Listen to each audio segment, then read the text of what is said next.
Break के बाद UP bulletin में आपका स्वागत है। इस बुलेटिन में बात होगी यूपी की कुछ खास खबरों पर।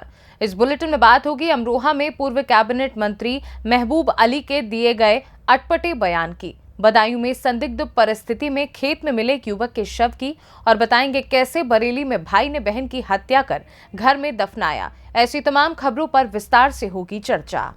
अमरोहा से कलेक्ट्रेट में कांग्रेस और समाजवादी पार्टी के गठबंधन प्रत्याशी दानिश अली नामांकन करने के लिए पहुंचे थे। उनके साथ समाजवादी पार्टी के नेता पूर्व कैबिनेट मंत्री महबूब अली भी मौजूद थे। इस दौरान नामांकन के बाद उन्होंने मीडिया से बातचीत की, जहां पर पूर्व कैबिनेट मंत्री महबूब अली ने कुंवर दानिश अली के मंच पर सपा के पूर्व नगर अध्यक्ष खन्ना चौधरी की पिटाई के मामले में सपा के पूर्व कैबिनेट मंत्री महबूब अली ने दिया अटपटा बयान। कहा, सपा कार्यकर्ताओं की पिटाई सपा का कोई आदमी कर रहा है तो इसमें क्या है?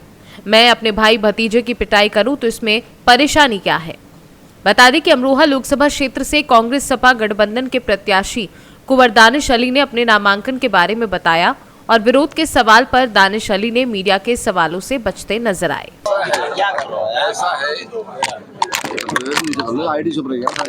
आदरणीय शिवपाल जी बड़े नेता हैं, उन्होंने मुनासिब नहीं समझा कि यहाँ मेरे स्तर से कहीं चुनाव में लड़ूं, या तो मेरे बच्चे जीत जाएंगे। उस आधार पर उन्होंने अपने बेटे का नाम प्रपोज किया है, और इतनी बड़ी लीड से चुनाव जीतेंगे उनके बेटे, शायद हो सकता है। ढील को छोड़ो यार, ताकत दिखा रहा है क्या? कोई दूसरा प्रत्याशी ला रहा है। और कोई सवाल बाकी मैं इनसे पूछूंगा। सांसद जी इंडिया गठबंधन के प्रत्याशी के रूप में अमरोहा से नामांकन पत्र दाखिल किया है। गठबंधन के सहयोगी दलों के सबसे वरिष्ठ नेता यहाँ पर हमारे साथ प्रत्याशी के रूप में हमें नामांकन दाखिल करने के लिए हमारे साथ हैं। पूरा गठबंधन का एक एक नेता, एक एक कार्यकर्ता मजबूती से हमें चुनाव लड़ा रहा है और आगे लड़ाएगा। जी, मुद्दे सब जो हैं जनता इंतजार कर रही है।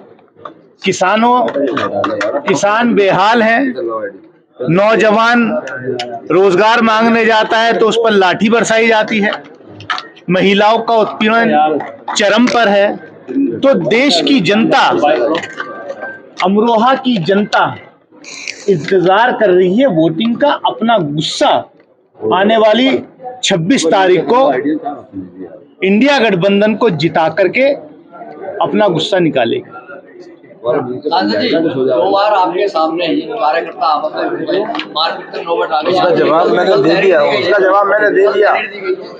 ऐसा है, उसका जवाब समाजवादी लड़ेंगे तो इन्हें थोड़ा ही पता है। जवाब मैंने दे दिया।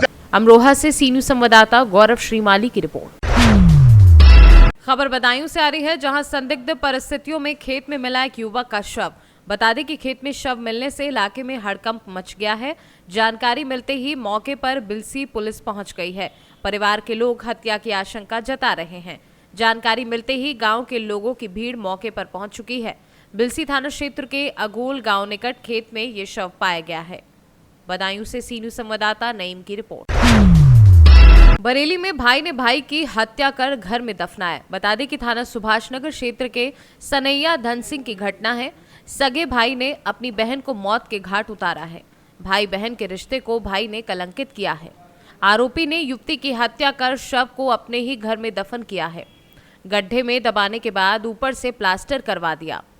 बता दें कि शव को 4 फीट गड्ढे में दफनाया गया है।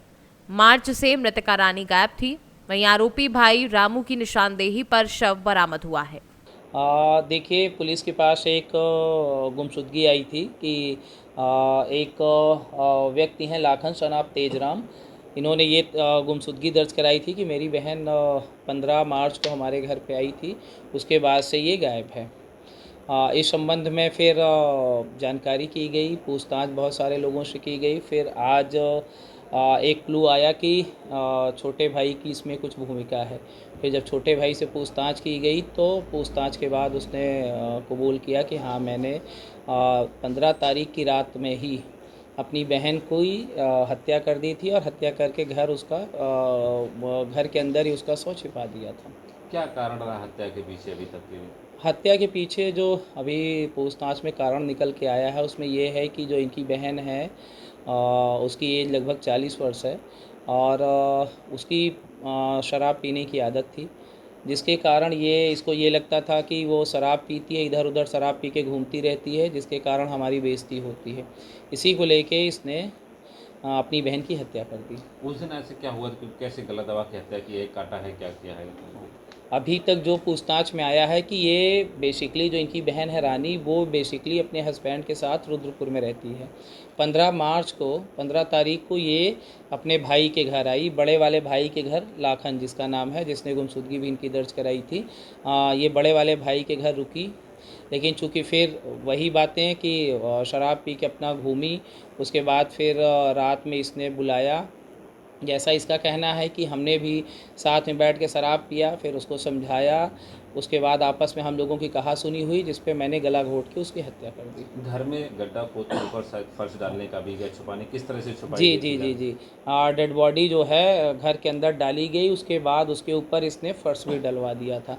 इसी फर्श के कारण ही और डाउट हुआ कि क्या कहीं ऐसा तो नहीं है कि वो मिल नहीं रही है, और जो भाई का डाउट हुआ अपने छोटे भाई के ऊपर भी कि मैं परेशान टहल रहा हूँ और ये कहीं सांस नहीं लेता, कहीं साथ में ढूंढवाने के लिए भी नहीं प्रयास करता है, और इसने घर की जो फर्श है इसको अचानक इसने पक्का क्यों करा दिया। रामू का कोई पुराना आपराधिक इतिहास है? हाँ, रामू का पुराना आपराधिक इतिहास है। क्राइम नंबर 8/18 धारा 302 201 IPC, जो कि थाना सुभाष नगर पे ही था, उसमें ये अभियुक्त रहा, प्लस 283/18 क्राइम नंबर है 2/3 गैंगस्टर एक्ट।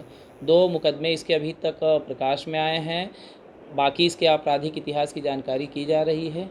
आगे इस मामले में साक्ष्य संकलन करके प्रभावी कार्रवाई की जाएगी। बरेली से सीनू संवाददाता प्रमोद शर्मा की रिपोर्ट। खबर कौशाम्बी से है, जहां मूरतगंज पेट्रोल टंकी पर खड़ी 6 चक्का ट्रक बीती रात चोरी हो गई।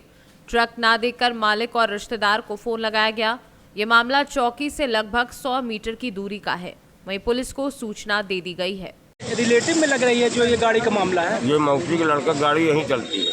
अच्छा, यहीं चलती है। देखभाल हम ही करते हैं। अच्छा, क्या जानकारी है आपके पास? क्या आप कुछ बताएंगे? आपकी गाड़ी पता लग रही है चर्चाओं में कि चोरी हो गई गाड़ी। चोरी हुई भैया। तो कैसे घटना हुई, कैसे क्या है? घटना ये हुई, कल 7 दिन से मोटर लदी खड़ी थी। हाँ। और उसके बाद माल खराब तो बिका नहीं। हाँ। तो ड्राइवर ने कहा कि गाड़ी डम में खाली करा दे, चले जाए सवेरे लाता है। हाँ। तो शाम को हमने गाड़ी खाली कराया डम में। हाँ। फिर उसके बाद डम में खाली करके रात में शाम को यहाँ गाड़ी खड़ी किया। फिर उसके बाद ड्राइवर को पैसा दिया, घर चला गया। इस भागी 5 बजे सवेरे उठ के चले जाना लादने। तो 5 बजे इसने आया, ड्राइवर ने तो बोला गाड़ी नहीं ना।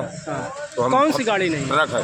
ट्रक। हाँ। अच्छा, तो आज आपको सुबह में जानकारी मिली? 5 बजे 5 बजे सुबह। अच्छा। 5 बजे आवा ही। आपका क्या नाम है? सुनील कुमार केसरवानी। आप रहने वाले मतलब मूरतगंज के। आप बताएंगे कुछ? अब साहब हम सवेरे 5 बजे शाम के चले गए रहे हैं। हाँ। अब सुबह आए लगभग 5:30 बजे, गाड़ी ये नहीं रही है। कौन सी गाड़ी नहीं रही? ट्रक बालू की ट्रक। हाँ। तो फिर अपने सेठ जी को फ़ोन किए हमने, तो कहा नहीं हुई कि हम कहे नहीं है कि नहीं रहे गाड़ी। फिर आए, फिर पता कर रहे हैं। तो इसकी जानकारी कहीं आप दिए हैं? जानकारी चौकी में हम लोग दिए हैं। जहाँ से गाड़ी आपकी चोरी हुई है वहाँ से चौकी कितनी दूर पड़ रहा? 50 से 60 मीटर होगी। 50 से 60 मीटर। अच्छा, चौकी सूचना आपने दे दी? सामने समझ लीजिए। आपका नाम क्या है? जगदीश प्रसाद, निवासी खलीलाबाद। ये गाड़ी नंबर क्या है जो आपकी ट्रक चोरी हुई है? UP 65R 2109। कब की घटना है? अभी रात में समझ लीजिए। नहीं, 4 को हम लोग को जानकारी भई कि गाड़ी नहीं है। 4 तारीख को? जी। अच्छा। 3 तारीख को गाड़ी थी। अच्छा, ठीक। मतलब यही जो अप्रैल चल रहा है? जी अप्रैल। अच्छा, 2024। अच्छा, ठीक। कौशाम्बी से सीनू संवाददाता मान सिंह की रिपोर्ट। ईसाई धर्म का घर घर जाकर प्रचार कर रहे लोगों के खिलाफ ग्रामीणों का फूटा गुस्सा। ग्रामीणों ने ईसाई धर्म की किताब बांट रहे 1 दर्जन लोगों को पकड़कर पुलिस को सौंपा। मामला महाराजगंज कोतवाली क्षेत्र के कुशमहुरा गांव का है, जहां संजय नाम का युवक अपने 1 दर्जन साथियों के साथ घर घर जाकर ईसाई धर्म का प्रचार प्रसार कर रहा था और लोगों को बाइबल, भजन संग्रह सहित पूजा पाठ की अन्य किताबें दे रहा था। जैसे ही इसकी सूचना ग्रामीणों को लगी, ग्रामीणों में आक्रोश फैल गया और उन्होंने सभी को पकड़कर पुलिस को सूचना दी। मौके पर पहुंची पुलिस ने सभी को धार्मिक पुस्तकों के साथ हिरासत में लेकर पूछताछ शुरू कर दी है। रायबरेली से सी न्यूज़ संवाददाता देवराज की रिपोर्ट। ये तो थी यूपी बुलेटिन की कुछ खास खबरें। वक्त है एक छोटे से ब्रेक का। ब्रेक के उस पार हम आपको और भी तमाम बड़ी खबरों से करवाएंगे रूबरू।